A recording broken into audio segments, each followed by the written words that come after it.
бинандагони азиз, субҳи босафои ватанро бароятон ба хайр мегӯем. кӯҳнавардӣ ё алпинизм бо мақсадҳои варзишӣ ва ё тадқиқотҳои илмӣ баромадан ба қуллаҳои кӯҳиро мемонад, ки дар инсон хислатҳои мардонагӣ, чолокӣ ва ғайюриро тарбия мекунад. инчунин дуруст ба роҳ мондани ин намуди варзиш ба кас нерӯю тавон мебахшад, ҳамоҳангии ҳаракат ва пуртоқатиро инкишоф медиҳад. суҳбате дорем бо кӯҳнаварди тоҷик. бори дигар ин субҳи поку беолоиши фасли дайро ба ҳамаи шумо мубораку фархондабод мегӯем бинандагони арҷманд. дар меҳмонии барномаи субҳи душанбе ҳастанд Фарҳод Моминов, кӯҳнавард. ҳарчанд ҷавон аст, вале чандин қуллаҳоро фатҳ намудааст. хушомадед ба барномаи субҳи душанбе. хуб, дар оғоз вобаста ба рушди соҳаи сайёҳӣ дар кишвар ва аҳамияти соҳаи мазкур ибрози назар намоед. назари ман нисбати самти сайёҳӣ хеле гӯем ки хуб аст. ба хотири чи? Ба хотире ки ман ҳамчун як мутахассис умедҳои зиёд дорам ки дар ояндаи наздик самти сайёҳӣ дар ҷумҳурии Тоҷикистон хеле хуб инкишоф меёбад. дар ҳақиқат имрӯз гӯем дар сатҳи ҳукумат, дар сатҳи шаҳру ноҳияҳо диққати махсус ҷудо карда, зоҳир карда истодан нисбати самти сайёҳӣ ва ин чизҳо албатта моро бигӯем ки бори дигар умедвор месозад, хурсанд месозад. ба хотири чи? Ба хотире ки он чизе ки дар давлатҳои хориҷа мо дидем, дар муқоиса он чизи пешравиҳое ки дар самти сайёҳӣ ҳаст, он чизҳоро дидем. Албатта дар ҷумҳурии Тоҷикистон вақте ки дар сатҳи ҳукумат диққат дода мешавад, мо ҳам ҳамин чиро метавонем ба бовари комил гӯем ки дар ояндаи наздик ҳамин чиро дар ҷумҳурии Тоҷикистон ҳам дидан мумкин аст ва албатта ин моро бетараф намемонад. ҷаноби олӣ дар яке аз баромадҳояш мегӯяд самти умуман сайёҳӣ ин омили муҳими муаррифкунии таъриху фарҳанг, табиат ва анъанаҳои миллии мо мебошад. албатта барои ҳар як шахсе ки каме ошноӣ дорад ба самти сайёҳӣ, ин суханҳо аллакай барои вай кифоя аст ки фаҳмад соҳаи сайёҳӣ чӣ аст. лекин агар мо барои шаҳрвандоне ки дур аз самти сайёҳӣ ҳастанд мо сухан ронем, мо метавонем ки ин самти сайёҳиро, риштаҳои онро гӯем ки то як дараҷаеро боз оддиву содда карда фаҳмонем. мардум шуморо ҳамчун Фарҳоди кӯҳнавард мешиносанд. дар робита ба рушди соҳаи кӯҳнавардӣ ҳамчун мутахассис чӣ пешниҳодҳо доред? албатта мардум маро ҳамчун Фарҳоди кӯҳнавард мешиносанд. албатта ин ягон гӯем ки бадӣ надорад. албатта ман аз ин чиз хурсанд ҳастам ки мардум маро ҳамчун Фарҳоди кӯҳнавард мешиносанд. лекин дар асл ман новобаста на танҳо ҳамчун як Фарҳоди кӯҳнавард, боз умуман гӯем сайёҳ ҳастам. сайёҳачӣ ҳастам. ба кадом хотир ин суханро мегӯям? Ба хотире ки вақте ки мо ба ҳар давлате ки сафар мекунем, мақсади ман на танҳо баромадан ба қуллаи он коҳ гузоштани байрақ, боз муаррифӣ кунии миллати худам дар дигар давлатҳо аст. бинед ки вақте ки муаррифӣ мекунед, дар бо одамҳои миллатҳои гуногун вомехӯрӣ, ҳам суҳбат мешавӣ, ҳам касбон пайдо мешаванд, ҳам фикрҳо пайдо мешаванд ва шахсоне ҳастанд ки гӯем ки мехоҳанд маълумоти зиёд ҷамъоварӣ кунанд нисбати ватани мо, то ки дар оянда онҳо сафар кунанд. мо ҳамин ҳолатҳоро истифода бурда гӯем ки ба ҳамон мардум ҳамин чизҳоро корҳои фаҳмондагӣ мегузаронем ва таъриху ҷойҳои зебои он давлатҳоро мебинем ва умуман боз гӯем ки ба як сафарамон мо ҳам байрақгузорӣ мекунем дар баландтарин қуллаҳои он кӯҳҳои он давлатҳо. боз гӯем ки ватани худамонро муаррифӣ мекунему тарзи усулҳое ки онҳо тавонистанд соҳаи сайёҳии давлатҳои худашонро пеш баранд, мо ҳамон чизҳоро меомӯзонем.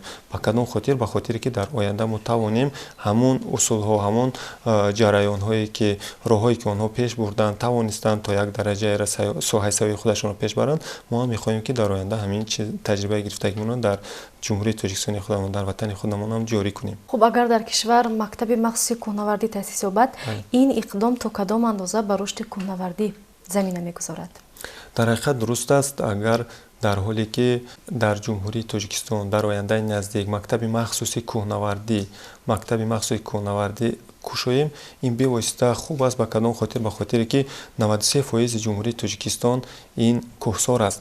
албатта самти сайёҳии кӯҳӣ яке аз гӯем соҳае аст ки бевосита метавонад ин кӯҳое ки зебои мо диққатҷалбкунандаи мардуми хориҷӣ бошад ва дар ҳоле ки кушодани мактаби кӯҳнавардии махсус метавонад ки боз мутахассисони дохилиро омода созем то ки ҳар гоҳе ки ҳар кӯҳнаварди хориҷӣ ки сафар мекунад мо аллакай мутахассисони худамона гӯем ки тайёр мекунем омода мекунем ба онҳо сафарбар мекунем ба ҳар гӯшаи канори тоҷикистон бошад мо метавонем ба як бовари комил мутахассисони дохилиро равон кунем. Ин албатта иқдоми хуб аст. Ман фикр мекунам ки дар ояндаи наздик ин ҳал фасли худашро меёбад. кӯҳнавардӣ ба шумо чӣ гуна ҳиссиёт мебахшад? албатта дуруст аст. Савол бисёр саволи бомаврид аст. Чуне ки дар урфият мегӯянд одами солим дарди одами беморро намефаҳмад. умуман соҳаи кӯҳнавардӣ ин худаш як беморист. ба кадом хотир? Ба хотире ки аллакай шахсе ки як маротиба ду маротиба ба сафари кӯҳӣ баромад, сайру гашт кард, дар он ҷо ҳайвоноти гуногунам дидан мумкин, табиати зебои кӯҳсоро вақте ки мебинӣ, аллакай ин худаш инсон нофаҳмида бемор мешавад ва ҳар вақт он мехоҳад ки ба сайру гашт ба кӯҳсор барояд, то ки ҳамон табиат, ҳамон ҳавои тозае ки нафас кашид, ҳамонро бори дигар бинаду бори дигар ҳамонро нафас кашаду аз ҳамон ҷойҳои зебо боз барои худ чизе гирад, бархурдор шавад. шумо ки кӯҳнавард ҳастед, ба кадом кишварҳои хориҷа сафар кардаед? албатта ки ман худам дар давлатҳои хориҷа таҳсил мекардам. вақте ки дар он ҷо қарор доштам, барои ман якчанд маротиба гӯем ки лоиқ гашт сафар, то ки сафар кунам ба давлатҳои хориҷа. Давлатҳои хориҷа албатта давлатҳое ки ман будам зиёда аз 15 давлат мебошанд ва албатта ҳар як давлат гӯем ки як иқдоми худашро дорад, як ҳолатҳои диққатҷалбкунандаи худашро дорад. алал хусус барои ман бисёрам чизҳое ки махкус шуд, давлатҳое ки бисёрам писанд омаданд, ин давлатҳои гӯем ки Малайзия, Фаронса, Африқо мебошад ки гӯем дар ин давлатҳо сатҳи зиндагӣ гуногун аст ва инкишофи соҳаи сайёҳӣ ҳам дар ин давлатҳо гуногун аст. хуб, соҳаи кӯҳнавардӣ дар кишвари мо дар муқоиса ба дигар кишварҳо дар кадом марҳила қарор дорад?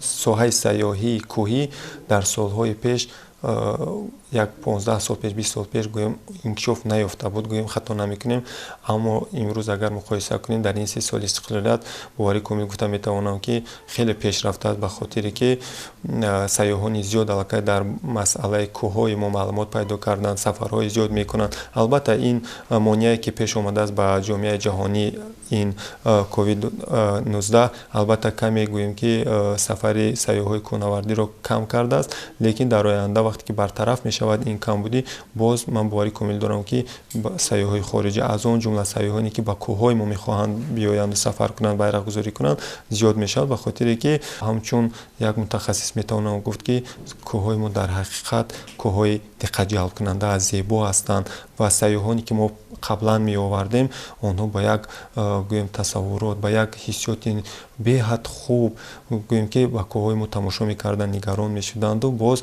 талаби омадан баргаштан боз ба ин кӯҳҳои моро мекардан. ин маънои чиро дорад? маъноиро дорад ки албатта ба ин сайёҳҳо маъқул шуд ин кӯҳҳои мо бениҳоят табиати нотакрор дорад, гӯем хато намекунем. бозам хубтару нахстар дар оянда вақте ки мо мактаби сайёҳии кӯҳнавардӣ махсус мекушоем ва баъзе гӯем камбудӣ гӯем шояд хато шавад, баъзе монеаҳое ки ҳастанд мо метавонем дар якҷоягӣ, албатта диққат аз ҷониби ҳукумат ҳаст, дар якҷоягӣ ҳал фасл намоем, то ки бозам хубтару нахстар инкишоф диҳем умуман соҳаи сайёҳии кӯҳнавардиро. шумо ки бо сайёҳон бисёр сару кор доред ва ҳамроҳи сайёҳон дар кӯча ва хиёбонҳои шаҳри Душанбе бисёр мегардед. хуб, Душанберо чӣ гуна тасвир мекунед? вақте ки мо ҳамроҳи сайёҳҳо ба шаҳри Душанбе меоем, аввал онҳо назар доштанд ки омада аз ин ҷо дар фурудгоҳ фароянд, аз ин ҷо равона ба ҳамон маконе ки онҳо пешакӣ ҳамон нақшаи худашонда дохил кардаги буданд. аммо вақтҳои охир мо мебинем ки сайёҳҳо ба шаҳри Душанбе меоянд, ҳамроҳи мо, онҳо талаби чиро мекунанд? талаби онро мекунанд ки 2 рӯз 3 рӯз 4 рӯз дар шаҳри Душанбе сайру гашт кунанд. барои онҳо шаҳри Душанбе ин яке аз шаҳрҳои гӯем ки бехатар аз ҷиҳати амнияти кишвар, гӯем аз амнияти сайёҳ, гӯем шаҳри бехатар ҳисоб мешавад ва боз ҷойҳои зебо дорад. паркҳое бинем ки ин боғҳое ки аллакай дар шаҳри Душанбе ҳастанд, ин яке аз боғҳои зеботарин гӯем дар давлатҳои Осиёи Миёна аст. мо дар дигар давлатҳои Осиёи Миёна ҳам будем, давлатҳои Иттиҳоди Шӯравӣ будем ки монанди паркҳои мо камёфт ҳастанд ва сайёҳ вақте ки ба ин ҷо меоянд, албатта дидор аз ин боғҳои мо мекунанд, дидор аз гӯем ҷойҳои таърихӣ мекунанд, ҷойҳое ки барои онҳо писанд аст. дар خلاصه در دو کلمه اگر گوییم برای اونها یک جای استراحت شده شهر دوشنبه. با همین خاطر من فکر میکنم که شهر دوشنبه را اگر ما شهر سیاحی گوییم خطا نمیکنیم. تشکر میگویم که دعوت ما را پذیرفتید و مهمان برنامه صبح دوشنبه گشتید. تشکر، سلامت باشید. بینندگان گرامی، بار دیگر یادآور میشیم که در مهمانی برنامه صبح دوشنبه بودند فرهاد مومنوف کوهنورد. بخش‌های دیگری برنامه صبح دوشنبه ادامه دارند. با ما بودن و در این صبح زیبای وطن فراموش نسازید.